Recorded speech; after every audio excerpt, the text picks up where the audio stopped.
Hello, friends. I'm Larry with Rides Done Right, and this is the Portland Roadster Show. This car was already built by Strictly Street Rods. He got wiped out in the four-way stop.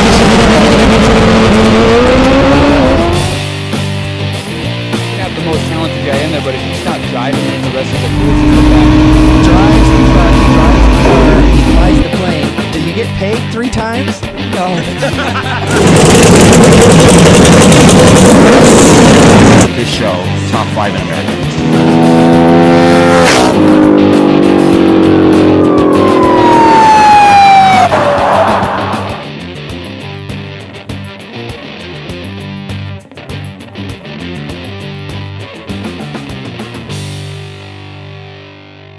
Hello, friends, and welcome back to the Portland Roadster Show.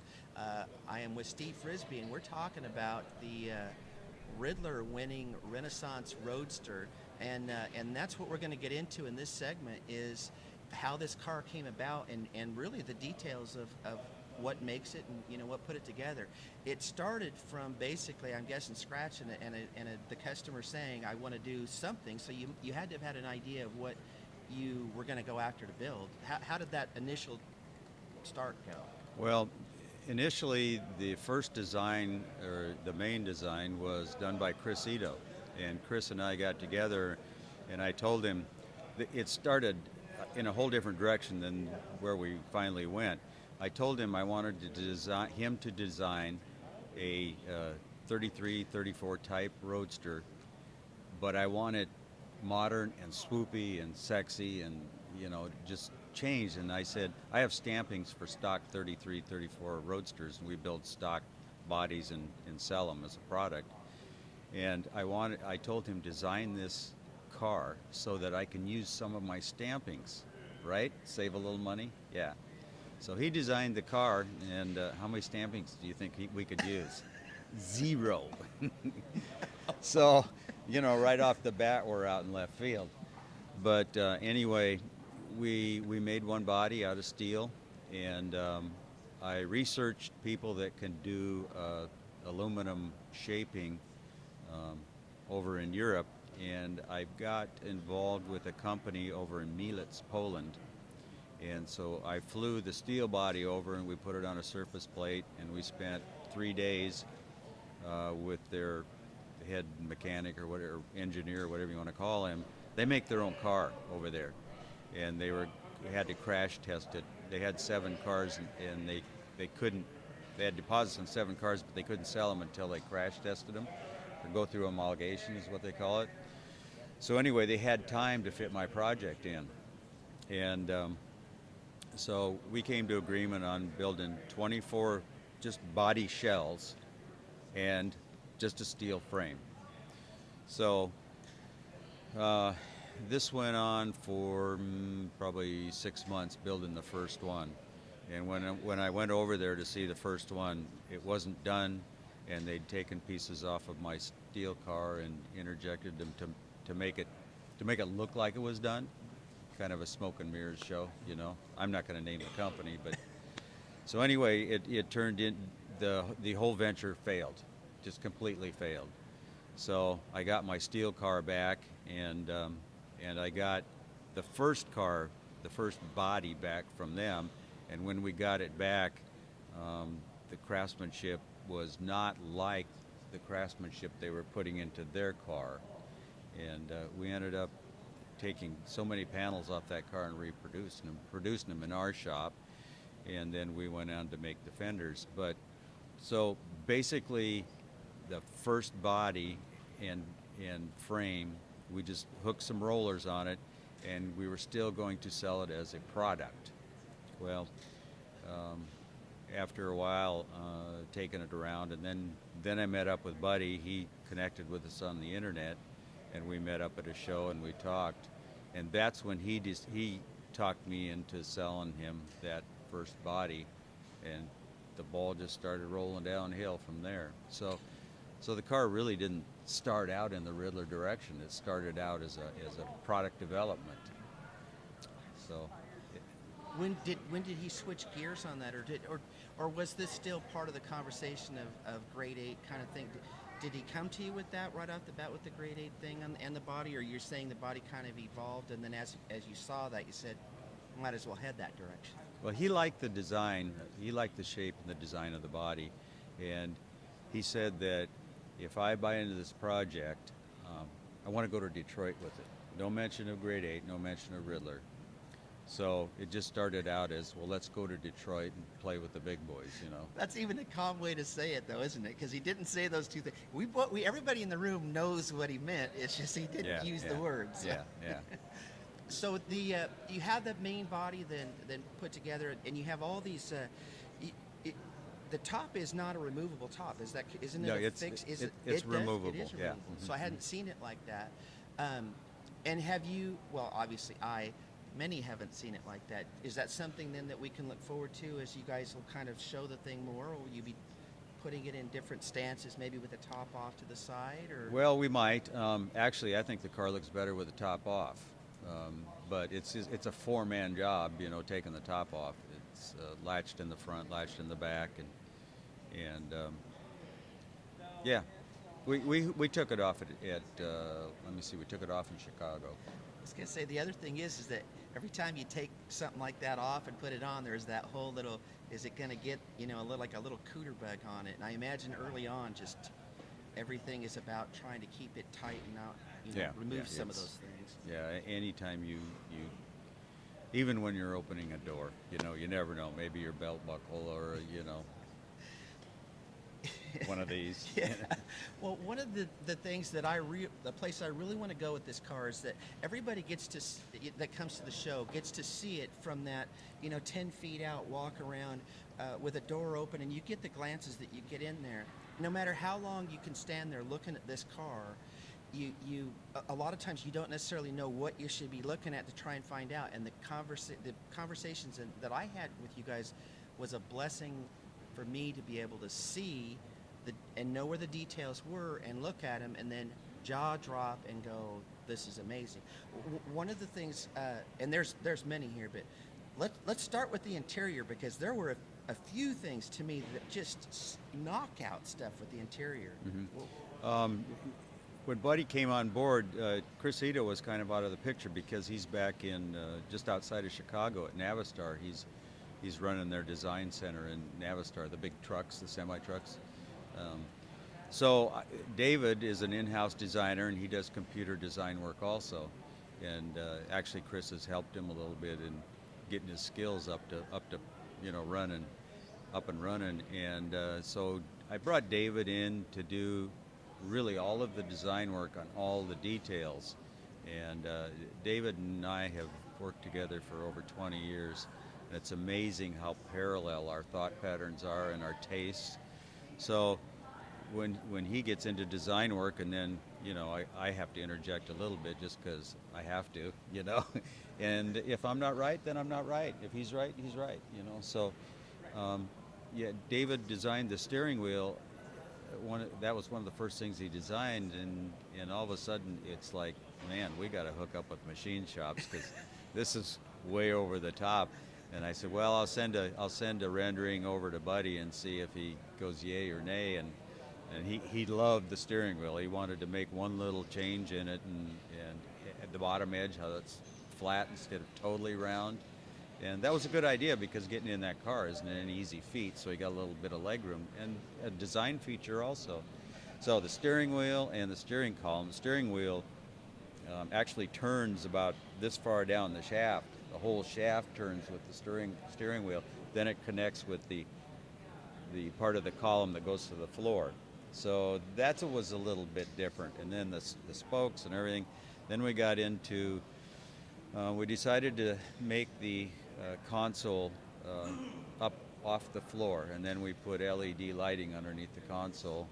The dash gauges started out as a 1930 Nash bezel. I had that dash on the shelf for I don't know how many years and never really knew what it was. But when we incorporated it in the car, I had to do some homework and find out what it came out of, because everybody will ask. So seat design, that was all David, and we went back and forth with Buddy on that. We probably stewed over 6 separate different designs, and we let him make a choice there. So interior-wise, interior lighting under the door panels, hidden lighting under the door panels, and then the dome lights. The dome lights are out of an early 30s Cadillac. I don't know the exact year, but they've got a kind of a teardrop layered shape, and that shape in the dome light bezel was the main shape that we formed the whole theme of the car around. So you'll see, like on the some of the suspension parts, you'll see that same design, and on the rear end cover, you'll see that same design. On the top of the hairpin, there's that design, which is a separate piece. And so, you know, to tell somebody that the whole theme of the car, Art Deco theme of the car, came from a dome light, they wonder what's going on in your dome light. So. It's interesting that, you know, it was cool to get a look in there and see that, you know, everything makes up this win. And that is a main part of going there, is that they're looking at everything, and it's all about details and you know, what did you do different and those kind of things. And even though I knew I was looking at a Ridler when I looked inside, somebody could describe to me the steering wheel like you just did, but without having seen it and seen, you know, and you talk about how it was a block that you guys CNC'd all out to do it. As soon as you look at that, you go, yeah, there's no other way you could have done that. Right, yeah, there's no other way to build it. Yeah. And the console, it doesn't matter how many consoles you've seen in your life. I'm 54 years old. I've seen a few consoles. That console blew me away. I loved that. I loved how the shape went up like that and into the back. The flow is just it knocked me out. So for all the things I can say on the outside that you guys did, the inside hit me just as hard. So the bumper was a cool touch on the front, how you guys did that. You have the nose, they always come down to that point on those cars, right, with right. where the fenders and everything comes in.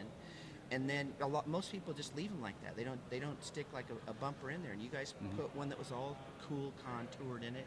It's funny because I saw it as well, that'd be a working bumper. You move it in and out, and just scrape on the bottom, and you save your nose. Maybe not necessarily the thought of scraping your bumper on a show car, but functional. Yeah, it was functional. That was probably one of the hardest pieces to design. David and I came up with designs and sent them to Buddy, and we thought, well, this one isn't right. And he said, yeah, that one's not right, and back and forth. And we finally ended up on that design. And the rear bumper is really smooth and brings in the accents of the Deco design. A lot simpler than the front.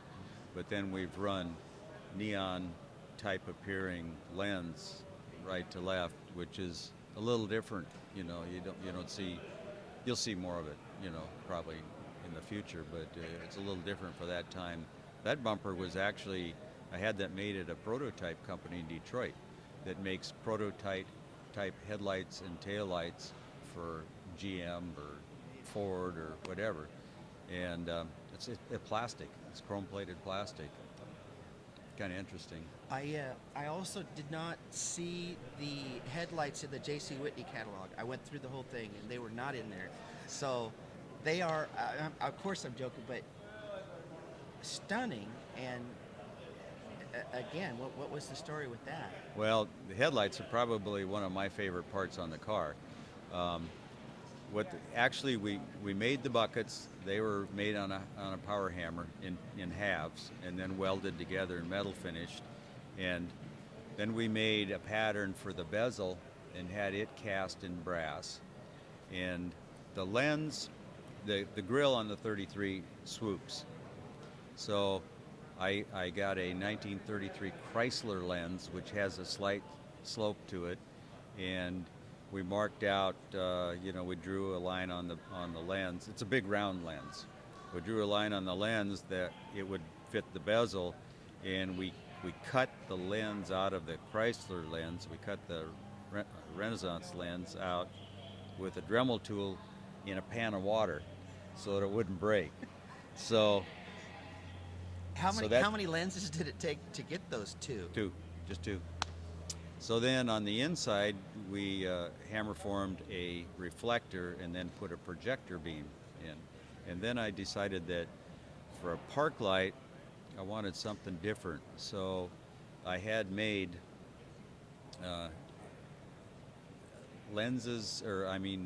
bulbs, 12-volt neon bulbs that shape of the back of the bezel.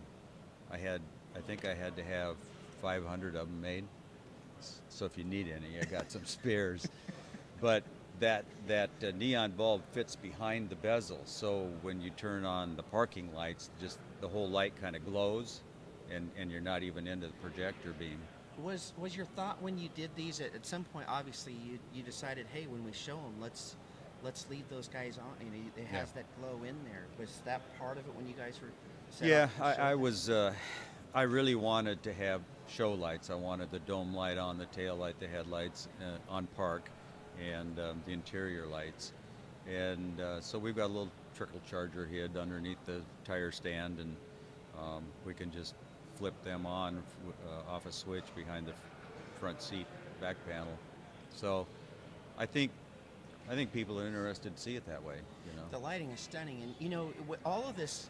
It shows that this is accumulation of those. We kind of joked about the years, about how many years it took to get there and to get there, but that is the result of that. You know, you go build a car now. You know these different things that you need. You know different tricks, and do you always set out to, you know, the last one I did, how can I kind of up the ante on the next one I do? And if you've got the right clients, you can do that. You know, and that's another thing about this hobby, business, whatever you want to call it.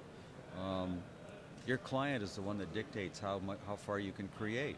So I get a client maybe once every 5 or 10 years that'll let me take the football and run with it. And you know, I can't say enough how important the client is. He's the one dictating it. So with Buddy, we didn't know in the beginning we were just going to go to Detroit, right? So we didn't know how much design we could get involved in, and we kept throwing ideas at him, and he was, you know, he just let us go. Wheels and the concept of how you did those was also really a surprise to me. Now, when I looked at them, even as much as I looked at them and tried to get different angles, until David had told me what you guys did on the back side, I didn't know to look for that and to see. Can you want to explain that and kind of what was the story with that? Yeah, David when he got into designing the wheels, he had several designs, and what we finally went with Buddy's agreement was the most complex one. So we've got all these windows in the wheels, and there's a little lip that comes out of each window, and those are directional. So the wheels on the right-hand side of the car are directional, and the left-hand side of the car are directional.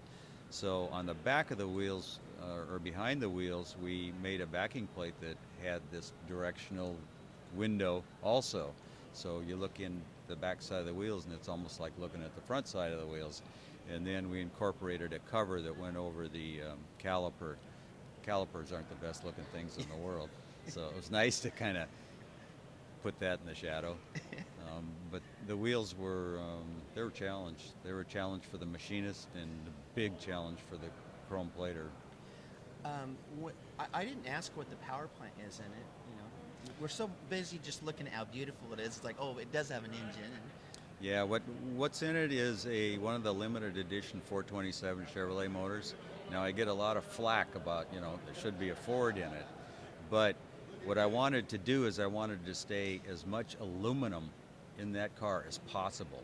The entire body's made out of aluminum, the fenders, the top, and so we've got an aluminum engine now, and we've got an aluminum transmission housing, and we've got an aluminum third member, and then all of the parts, the half shafts and the drive shaft, and it's all been machined out of aluminum. So that's why I didn't necessarily go to a Ford. Chevrolet engines, it's easier to make them look pretty than a Ford. I mean, I'm not knocking Ford engines. You know, I put a lot of Fords in Fords, but that was another consideration that we took when we went with the aluminum engine. And then we had to make a manifold for it. There was no manifold available that took a tri-power setup, So we worked with Dave Ehrlich down in California, and he made look-alike tri-power carburetors, but they're actually fuel injectors.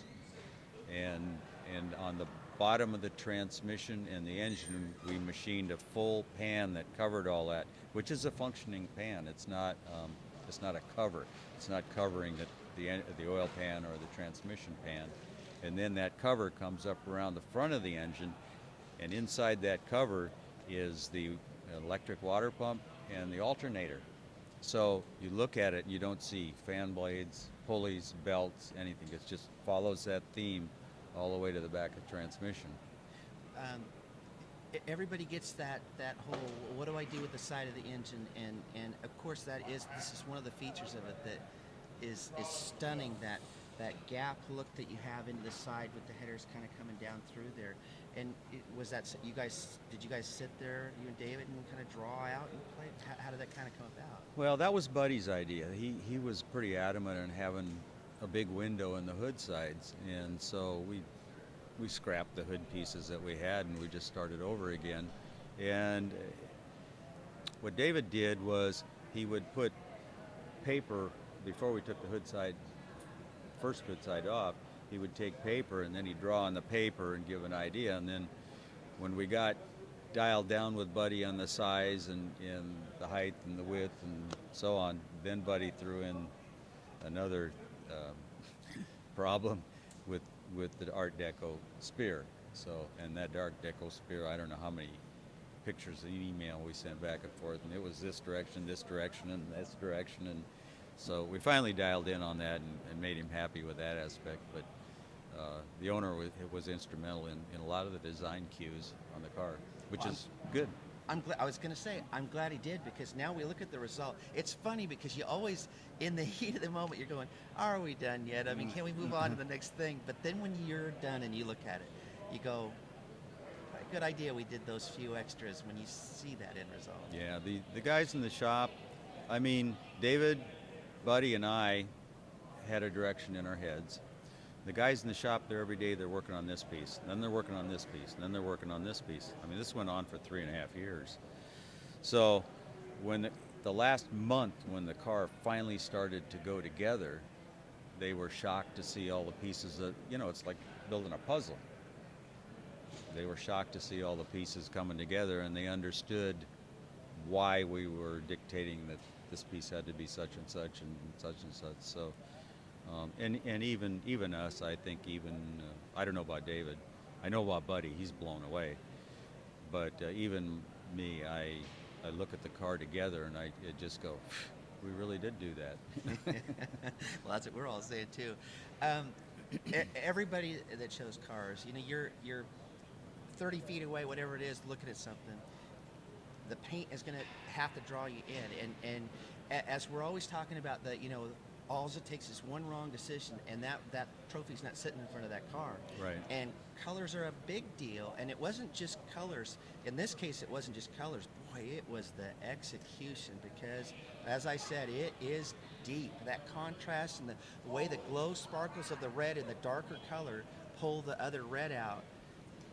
No video, no photo, nothing is going to capture it like we saw in real life. Well, how did the color and the paint come together?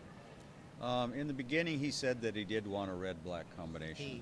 Buddy, yeah, wanted a red-black combination. And we went back and forth more on what was going to be black and what was going to be red. We were flipping colors on the computer and sending him pictures all the time, and we ended up with what we got. But we decided that we needed to go with a candy. I mean, basically, we're building a show car. We're not building a Burgerville car. So we decided to go with a candy because we wanted depth. And then the reveal and the fenders and running boards were going to be black. So Buddy said, can you interject some tone of red into the black? Well, what we ended up doing, my painter, Jay Spencer, ended up using a crushed glass that the particles had a red tone. So that was put into the clear coat over the black. I hope I don't ever have to match a fender on that. And I hope he stays alive. If I have to, Jay's around me long enough to do it himself, because I don't want to mess with it. But that's how the colors came out. It was basically Buddy's pick. Yeah. And I'm red and black fan myself, so It's neat. That's always neat when there's always going to be that side of you when a builder picks a color, and inside of you got to quench on some of your cars. You got to go, oh man, are we really going to do that? And in this car, so critical, he picks a color combination that you like. It was a full combination of all that because the execution, fantastic. I mean, that depth in that. I can only imagine when you first walked up and saw that after he had shot it and you saw what it was going to look like. I bet you had a smile on your face. Oh, Said, yeah. Good call. I knew we were in the right direction. We needed something that would produce a wow factor. So all of the chrome on the car and the paint got us that factor. So now we have the whole build done. You can go look back at it now. What would you say was really the hardest part of the build? The thing that just was keeping you up, and you just, man, that's a hard piece. I don't know if I can pick one thing in particular. Getting the alternator to work directly off the crankshaft was a real feat because the crankshaft isn't going to turn fast enough for the alternator to turn fast enough to actually charge. So we had to design a small belt and pulley situation under that cover. After we'd had the cover made, we figured that we could just bolt the alternator straight, and we didn't even think about that problem. So that was really a big problem, and can't imagine, I don't even remember how many configurations we designed until we came up with what we came up with. So, but our whole main idea was to hide those two elements. So that darn alternator, the bumper was a pain. The alternate. This is cracking me up because I'm expecting all the features on the car that we've seen and we've talked about. Oh, the wheel's really tough. Or, oh boy, it was that top.